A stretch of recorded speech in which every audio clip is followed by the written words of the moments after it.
Welcome back to Radiantly Rooted, the podcast where we talk about living, leading, and making decisions from your own center, not from the noise around you.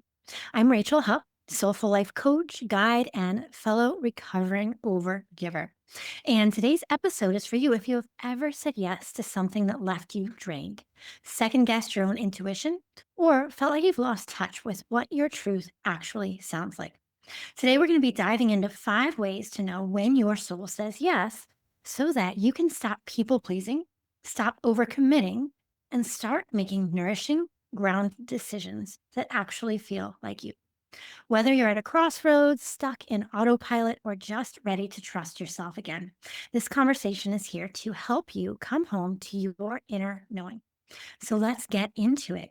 Now, I'm guessing that you want to feel calm, clear, grounded, right? You want to stop second guessing everything and start moving through your life with more confidence and peace of mind.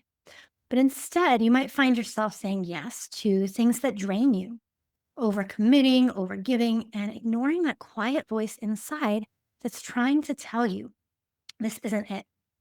If that is you, there's a good chance that you're making a mistake that so many smart, capable women make. And you probably don't even realize it. Trust me, I have done it too. We confuse being agreeable with being aligned. Maybe this sounds familiar. You say yes because you don't want to let someone down, because you're the dependable one, the one who always comes through. You keep a full calendar because slowing down feels either scary or selfish. You tell yourself it's just the way life is, even though deep down it doesn't feel like you are in charge of your own life anymore.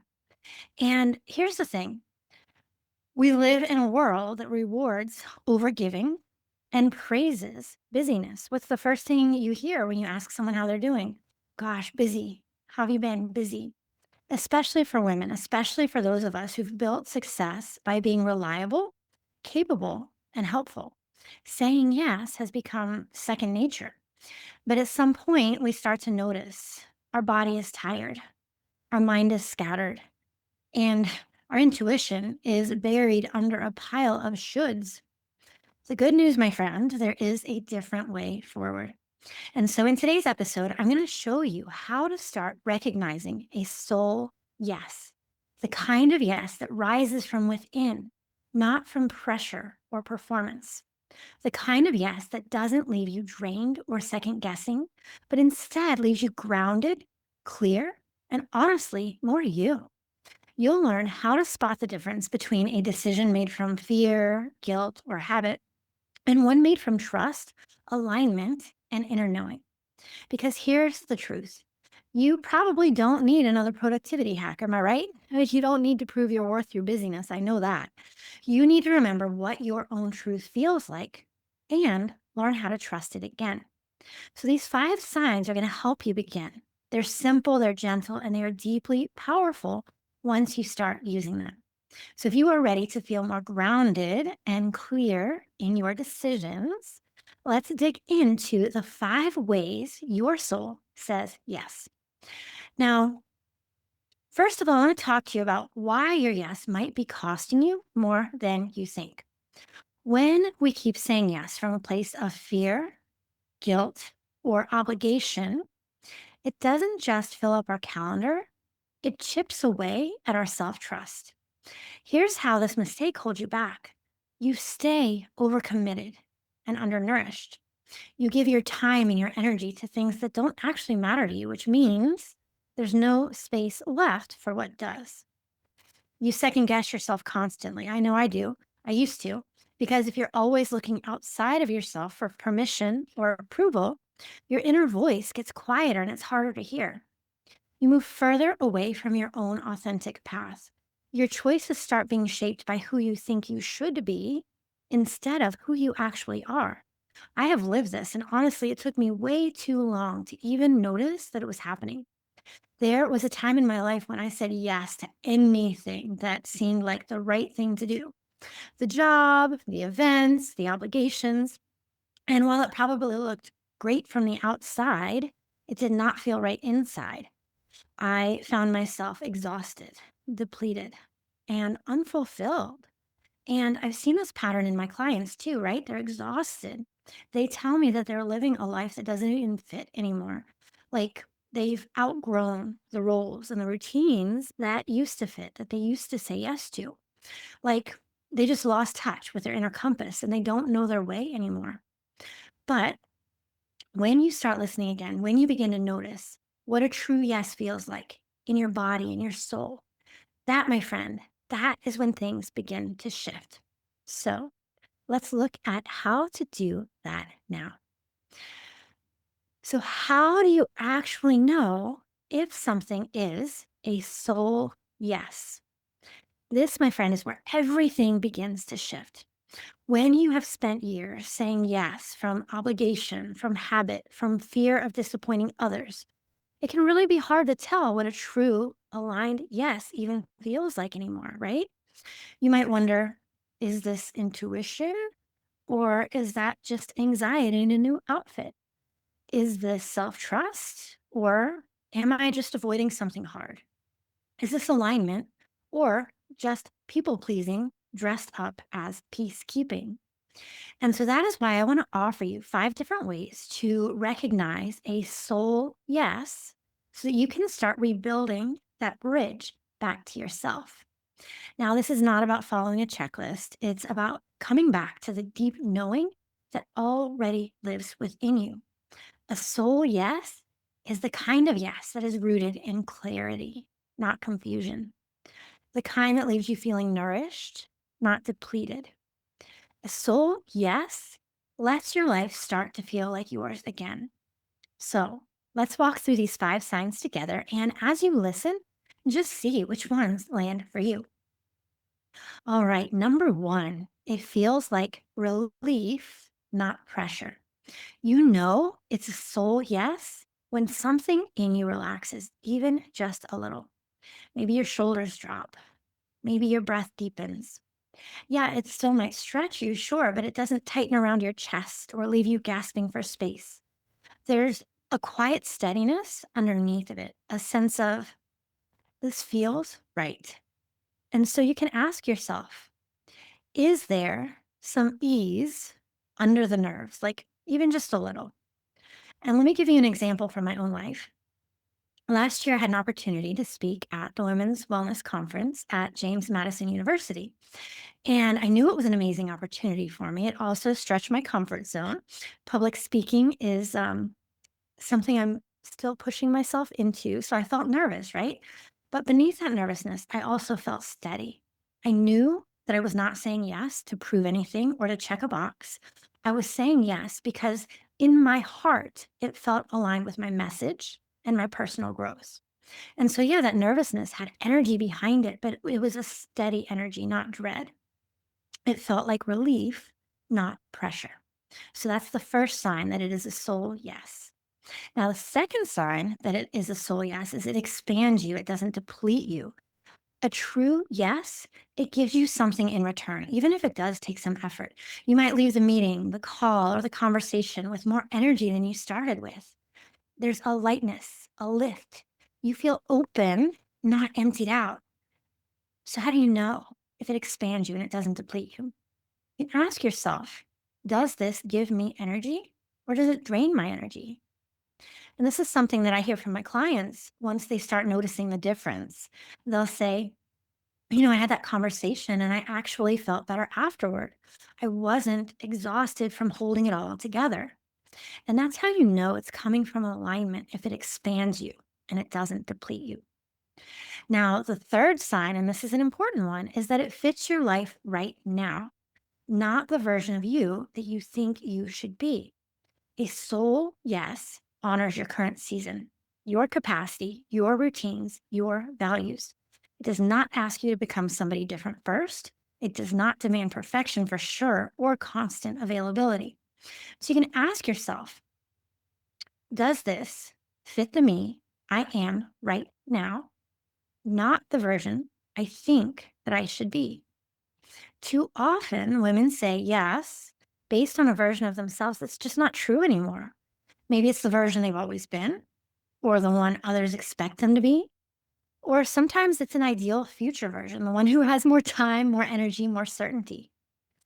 But your soul's yes meets you, the real you, here and now. You don't have to become someone else to earn it. You can even try this the next time something comes up. Instead of asking, can I fit this in? Ask, would this version of me, the one I am today, want to say yes to this? A soul yes fits your life now, not the version of you that you think you should be or you feel pressured to be. All right, my friend, let's move on to the fourth way you can tell if something is a soul yes. Your body agrees before your mind does. Before you talk yourself into or out of a decision, your body already knows. It's subtle, right? But it's there. Shift in your breath, a sense of grounding, a quiet openness in your chest or belly. When the answer is no, your body will often tell you through tension, right? Or tightness or a sense of contraction. So you can try this. Pause before deciding. And yes, I know I talk about this all the time, the power of the pause, but honestly, just pausing for 3 breaths before you say yes to something, that can be life changing. It's not dramatic, it's not hard, it's just 3 breaths. And that's the whole practice. So check in with yourself the next time you have a decision to make. How does your breath feel at the thought of saying yes? Are your shoulders drawn up and tight? Is your stomach calm or uneasy? What's your body saying before your brain takes over? This is especially powerful for women who've been stuck in survival mode because the body can remember what alignment feels like, even if our mind has been trained to override it. So, the fourth sign that something might be a soul yes is that your body agrees before your mind does. All right, my friend, let's talk about the fifth and final sign that something is a soul yes that I want to cover with you today. And it is because it is rooted in self trust, not people pleasing. And this one might be the most important of all. A soul yes isn't about being liked. It's certainly not about trying to manage other people's reactions. It's about integrity with yourself. It's about making choices that feel right in your bones, even if they don't make sense on paper, even if someone doesn't get it. Ask yourself, would I still want this, even if no one else knew about it? When you begin to choose from self trust instead of performance or peacekeeping, life starts to settle into a new rhythm. You don't owe anyone an explanation for what feels true. Now, I'm learning this firsthand right now as I've recently made a huge life decision that a lot of people close to me just don't understand or think is best for me. But I know in my heart it's right for me.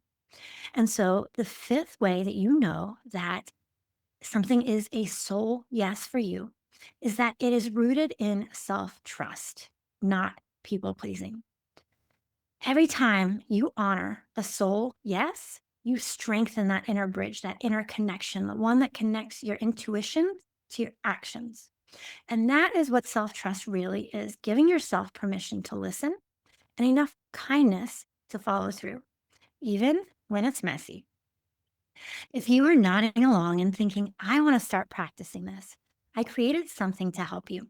It is a free worksheet. It is a soul reflection guide, and it walks you through everything that we've talked about today with space to reflect, journal, and actually apply it to your own life. You can download it at rachelhupp.com/12 or just click the link below. Now, this is the heart of what I do with my one on one coaching clients. Together, we slow down and we start listening again.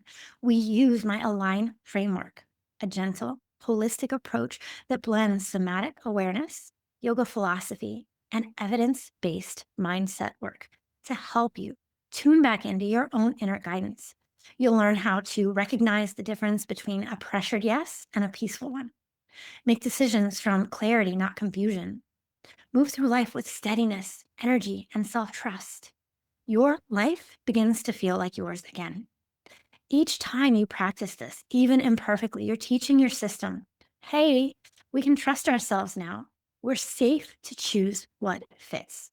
It adds up. These yeses become your new normal. Hey, if it's not a soul yes, it's a no, right? Now you might be wondering, what if I don't know what a soul yes feels like? That makes sense. For a lot of us, it's not that we never knew, it's just that we stopped trusting what we knew, right?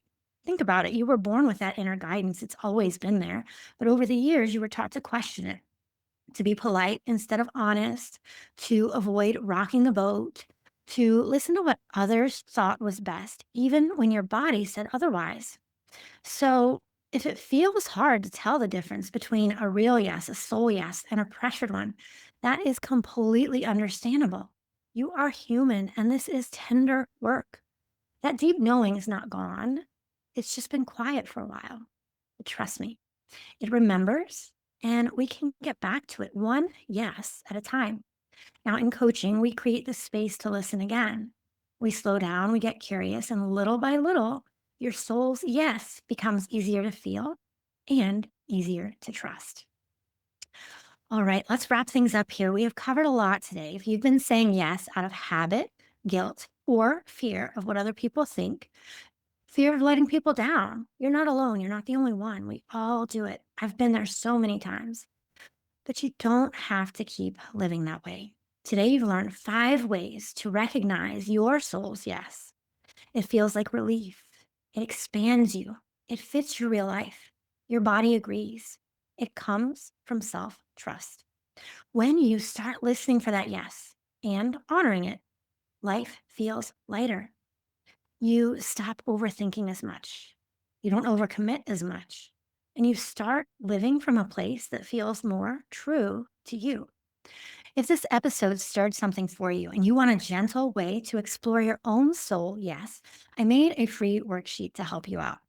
It's a soul yes reflection guide, and you can get it at rachelhupp.com/12. It's a simple, powerful guide that you can keep returning to anytime you need to reconnect with what's true for you. You do not need a complete life overhaul, my friend. You just need to learn to trust that voice inside of you that says, this is right for me.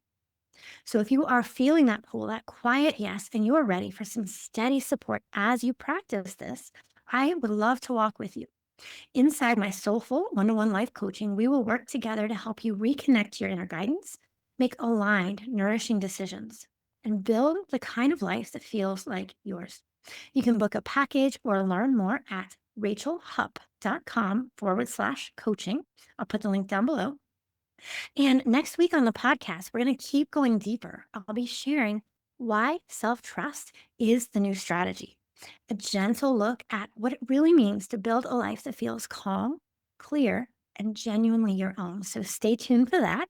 And here is to more soul yeses, one at a time. Thanks for listening to Radiantly Rooted with Rachel. If this episode brought you a little more clarity, grounding, or inspiration, I'd love it if you shared it with a friend or left a quick review. It really helps more women find this space and feel supported on their own path. And if you are craving more soulful support, head on over to rachelhupp.com to join my email list. That's where I send free resources, gentle guidance, and invitations to go deeper. Until next time, trust yourself and root in to what matters. Because the life you want, it starts by coming back home to you.